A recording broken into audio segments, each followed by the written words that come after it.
The Madlanga Commission of Inquiry concluded a week of proceedings that exposed the deep fissures and alleged corruption at the highest levels of the country's security and political establishment. Testimonies delivered over the past 5 days have not only implicated a cabinet minister, Senzo Mchunu, in witness tampering, but have also laid bare a shocking network of alleged quid-pro-quo deals and political maneuverings within the National Police Service. The most politically damaging revelation came from the testimony of witness E, who accused Minister Mchunu of actively pressuring him to fabricate evidence. Further deepening the crisis within law enforcement, Maj-Gen Lesetja Senona, the head of the KwaZulu-Natal Hawks, took the stand to deliver what turned out to be a disaster of testimony. While defending his controversial quote-unquote brotherly relationship with alleged crime syndicate figure Vusimuzi Matlala, Senona accused KZN Police Commissioner Nhlanhla Mkhwanazi of offering a quid-pro-quo deal. These testimonies have intensified the debate over whether the Commission is uncovering legitimate corruption or becoming a battleground for a high-stakes police smear campaign. For more on this, I'm joined by Ambassador Ende Mashaile, who is a security strategist, to give us some analysis and a perspective on what we've seen at the Commission.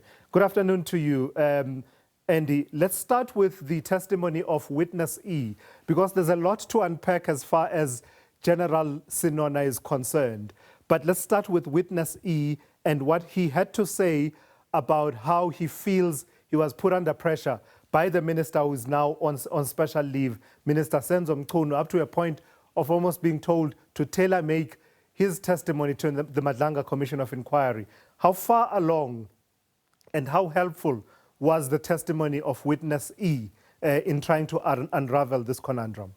What was contained in the total package of witness D suggested three things to us. One, being coerced to tailor-make evidence.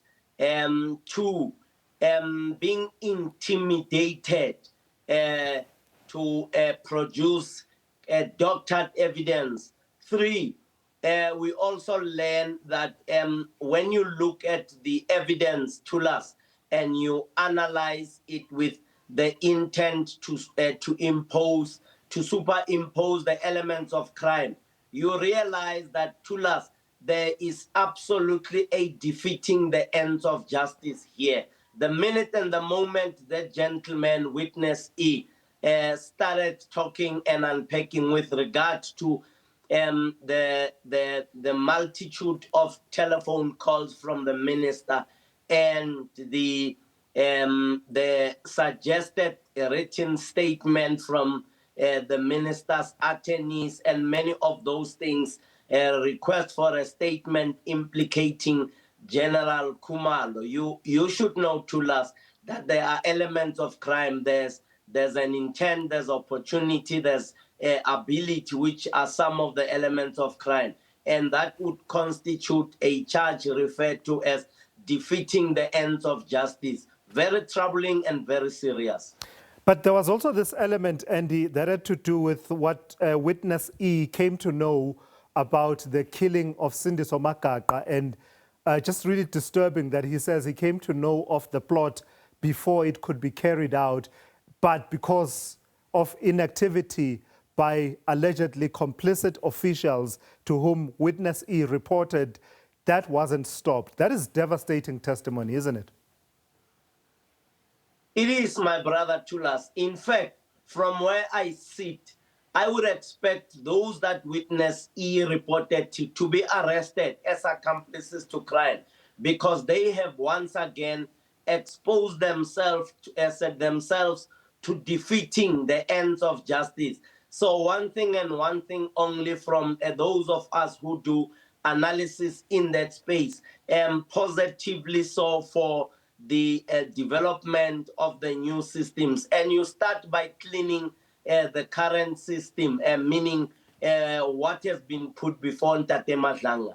I am surprised that I haven't heard that those that witness E reported to have been charged with defeating the ends of justice amongst others. Obviously, they are innocent until proven guilty by a court of law. Yeah. And also, the minister, according to where we sit, from the defeating the ends of justice point of view, the SITT, the new SITT, Special Investigations Task Team, should be visiting or knocking as the first port of call with the charge of defeating the administration of justice, knocking at the minister's door, also knocking at the police officials who were reported the seniors of Witness E.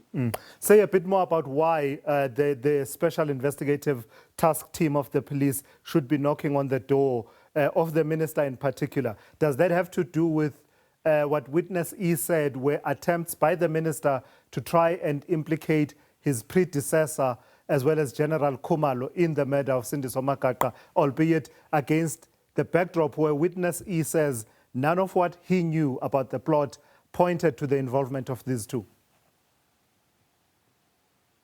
Definitely, Tulas. Obviously, you are a suspect. You tried to jeopardize the system.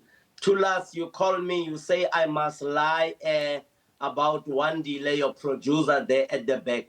I must say Wandile stole cameras so that Wandile should be arrested when Wandile did not steal the cameras. And when I know that Wandile didn't do it, and getting the pressure from you that saying, I, Tulas, Simelani, tell you to write a statement that says Wandile was involved in the theft of the camera. So long story short, those are reasonable grounds or grounds enough for defeating the ends of justice. And if Witness A wants to press charges of intimidation or coercion, they would be looked at. Obviously, after he has opened up a case, the SITT would use the evidence or the testimony of Witness E to say, Minister, what are you saying with regard to these accusations? With the testimony of General Lesetja Senona, this is... Andy, I don't even know where to start with this testimony. I honestly don't know what more is to be said. This is the head of the Hawks in KwaZulu-Natal, one of the top crime fighters in the country, who comfortably has a relationship, by his own admission, his own words. So it's not an accusation. We're going by what he has said to us, that his relationship with this alleged underworld figure, Vusimuzi Matlala, was quote-unquote brotherly. But then that's just the start of it. The rest of it, the testimony itself, riddled with contradictions, half-truths, untruths, called out, difficult concessions. What have you made of it all? I mean, what on earth was that? Tulas, very worrying, very troublesome, lacked integrity, lacked coherence, showed evasiveness, displaced confrontation, deceptive at a certain point in time. I think you and I are analyzing the evidence before us. We saw him when he was not answering the questions that were asked, but obfuscating the process by telling a long-winded answer, like most of those who were giving long-winded answers, all aimed at deceiving the evidence leader and the commission. I want to say he comes from a top-ranking organization in our minds, the Hawks, the DPCI. But I don't think that gentleman, from how he carried himself, how he presented the evidence, I don't think South Africans think that he is one of the top crime fighters, given the testimony that he has put up. All right, let's leave it there for this afternoon. Thank you for your time. Andy Mashaile, security strategist. As a result of what Andy is saying there, General Lesetja Senona is among the names that have been recommended for some kind of action to be taken, even at this interim stage, either by criminal investigation or disciplinary measures.